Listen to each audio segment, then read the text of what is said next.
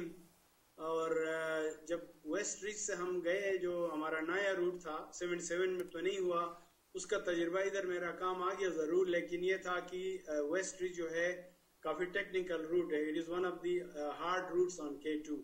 الپنسٹ magazine میں میرا article چھپا ہے, اگر آپ دیکھیں تو پچھلا جو ہے اس میں سارا میں نے اپنا سٹوری اس میں دیا ہوا ہے. بہرحال K2 as it is, K2 is a difficult mountain, but climbing a new route and a hard route on K2 was very very challenging. But اس میں یہ ہوا کہ چونکہ because I was the only member out of the 14 member team جس کو K2 پہ بھی تجربہ تھا, اور ادروائز بھی میں نے ہمالیہ میں کافی کلائمبنگ کی تھی پاکستان کے کراکرم میں.